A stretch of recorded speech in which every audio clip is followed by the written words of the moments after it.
जय हिंद साथियों। तो स्वागत है आप सभी के अपने YouTube channel the knowledge wire में। तो साथियों, मैं आप सभी के लिए डेली करंट अफेयर के महत्वपूर्ण प्रश्नों की वीडियो लाती रहती हूं। तो अगर आप किसी भी परीक्षा की तैयारी कर रहे हैं तो इस चैनल पर अपलोड की जाने वाली हर एक वीडियो आपके लिए बहुत ही महत्वपूर्ण है।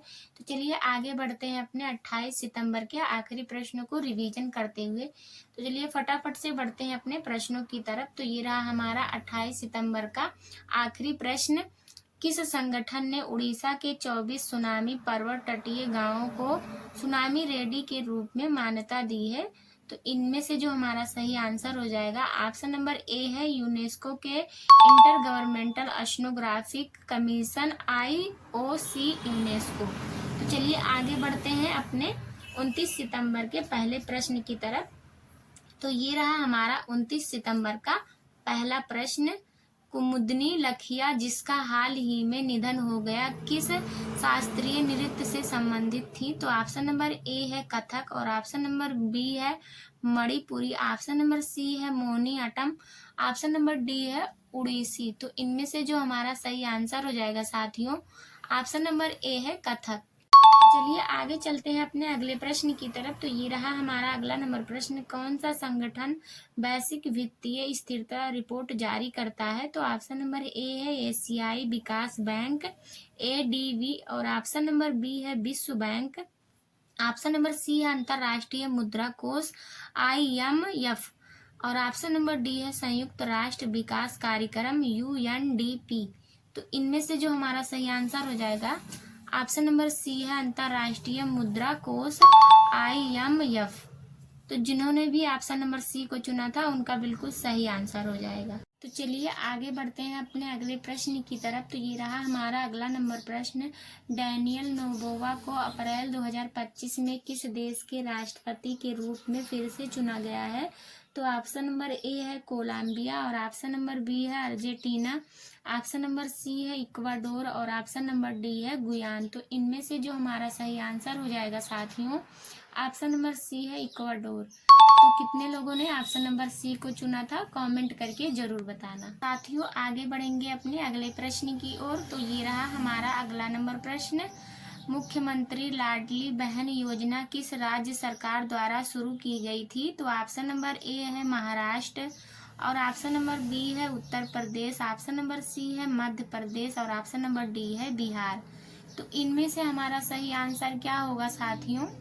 इनमें से जो हमारा सही आंसर हो जाएगा, ऑप्शन नंबर सी है मध्य प्रदेश। तो कितने लोगों ने ऑप्शन नंबर सी को चुना था, कमेंट करके जरूर बताना।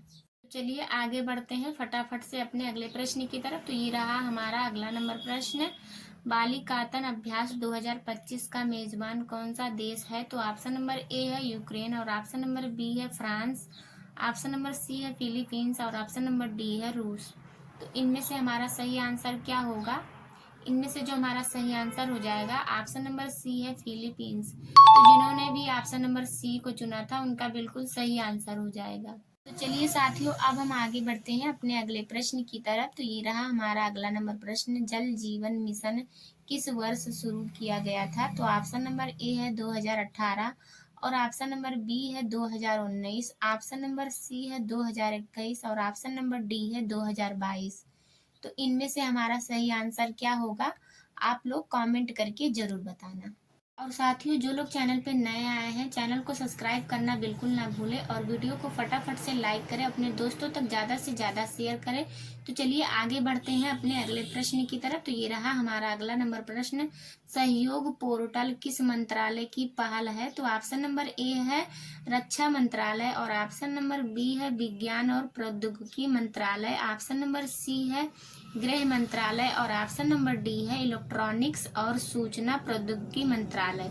तो इनमें से जो हमारा सही आंसर हो जाएगा साथियों, ऑप्शन नंबर डी है इलेक्ट्रॉनिक्स और सूचना प्रौद्योगिकी मंत्रालय। तो जिन्होंने भी ऑप्शन नंबर डी को चुना था उनका बिल्कुल सही आंसर हो जाएगा। तो बढ़ते हैं आगे साथियों अपने अगले प्रश्न की तरफ। तो ये रहा हमारा अगला नंबर प्रश्न। मध्य प्रदेश में मुख्यमंत्री कन्या विवाह योजना किस मिशन के माध्यम से लागू की गई है? तो ऑप्शन नंबर ए है राष्ट्रीय ग्रामीण आजीविका मिशन, और ऑप्शन नंबर वी है Deendayal Antyodaya mission, option number C है समग्र शिक्षा अभियान और ऑप्शन नंबर डी है स्वाभिमान अभियान। तो इनमें से जो हमारा सही आंसर हो जाएगा साथियों, ऑप्शन नंबर बी है दीनदयाल अंत्योदय मिशन। तो जितने लोगों ने ऑप्शन नंबर बी को चुना था उनका बिल्कुल सही आंसर हो जाएगा। तो चलिए साथियों फटाफट से बढ़ते हैं अपने अगले प्रश्न की तरफ। तो ये रहा हमारा अगला नंबर प्रश्न, विश्व बौद्धिक संपदा दिवस हर वर्ष किस दिन मनाया जाता है? तो ऑप्शन नंबर ए है 25 अप्रैल और ऑप्शन नंबर बी है 26 अप्रैल, ऑप्शन नंबर सी है 27 अप्रैल और ऑप्शन नंबर डी है 28 अप्रैल। तो इनमें से हमारा सही आंसर क्या होगा? इनमें से जो हमारा सही आंसर हो जाएगा साथियों, ऑप्शन नंबर बी है 26 अप्रैल। तो कितने लोगों ने ऑप्शन नंबर बी को चुना था कमेंट करके जरूर बताना।